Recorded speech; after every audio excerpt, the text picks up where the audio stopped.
नहीं, हिंदुस्तान भी अच्छा नाम है। हिंदुस्तान बहुत अच्छा नाम है। हिंदुस्तान के नाम में कोई कमी नहीं। और भारत भी होना चाहिए, इंडिया भी होना चाहिए।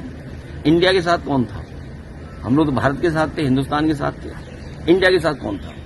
ये जो कहते हैं ना नवाजवादी, सुना होगा आपने कभी कभी, हमारे लिए नवाजवादी कहते हैं। दिल्ली में भी कहा, यहाँ एक कोई सांसद है हमारे नवाजवादी कह रहे हैं। आपको उनको पता नहीं है, बीजेपी में नए आए होंगे हो सकता है, या बीजेपी का इतिहास नहीं पढ़ा होगा उन्होंने।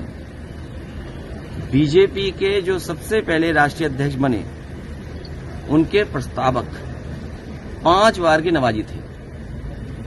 और जब अधिवेशन हुआ, उसका खर्चा भी कुछ लोगों ने उठाया था। ये विषय आप पर है, आप लोग रिसर्च करके सच जरूर जनता को बताओ। सर, एक मौलाना ने सवाल ये उठा दिया था कि जिस तरीके से पहनावे को लेकर वहां पर गई थी मस्जिद को लेकर, क्या पहन के आए लोकसभा में बताओ? मस्जिद के अंदर नहीं, लोकसभा में क्या पहन के आए बताओ?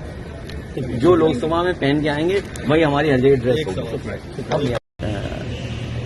विदेश नीति हमारी असफल रही है। हमें दुख है कि जहां भारत का सम्मान दुनिया के कई देशों ने किया, लेकिन जब जरूरत पड़ी भारत को तो कोई देश हमारे साथ खड़ा नहीं। सम्मान अलग दृष्टिकोण है और हमारे साथ खड़ा होना अलग दृष्टिकोण है। तो चिंता का विषय तो यही है कि कोई देश हमारे साथ क्यों नहीं खड़ा है। जब हम व्यापार दे रहे हैं, चीन को कितना व्यापार दे रहा है भारत, आखिरकार व्यापार रुकेगा कि नहीं रुकेगा?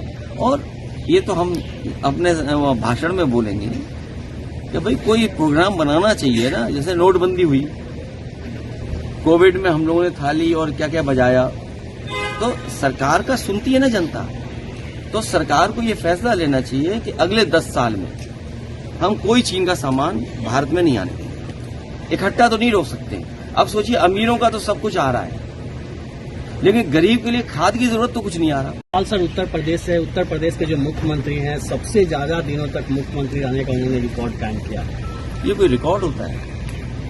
जो काम न करे, काम न करने वाले का अगर कोई रिकॉर्ड कभी माना जाएगा तो उत्तर प्रदेश के मुख्यमंत्री होंगे। और दूसरे का काम अपना काम बनाना, और डबल इंजन की सरकार। सोचिए, अभी तो दिल्ली वालों को ही नहीं पता है कि वो अंदर ही अंदर सुरंग खोद रहे हैं। लखनऊ वाले अंदर ही अंदर सुरंग खोद रहे हैं। चर्चा होने जा रहा है, 16 घंटा की चर्चा है, आपसे भी आप शामिल होने जा रहे हैं, उसको क्या कहना है? पहले तो ये आपको स्वीकार करना चाहिए, 2 अलग विषय हैं।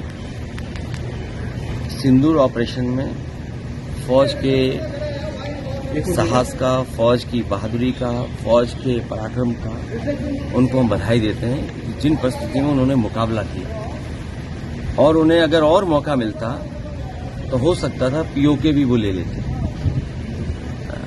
जहां तक पहलगांव का सवाल है, जब चर्चा पहलगांव पर होगी, उससे पहले भी एक घटना हुई है, आखिरकार उसकी भी जानकारी अभी जनता को नहीं मिली है। और आप तो जागरूक लोग हैं, पहलगांव में क्या हुआ और उससे पहले जो हमारे जवान शहीद हुए थे, उसकी भी जानकारी और सच्चाई अभी तक नहीं मिली। तो आखिरकार आतंकवाद और आतंकवादी घटनाएं बार बार क्यों हो रही बीजेपी की सरकार में? सवाल तो यही है। और फिर अगर घटना पहलगांव की हुई तो जो टेररिस्ट थे वो आसमान खा गया उन्हें, जमीन खा गई उसको, आखिरकार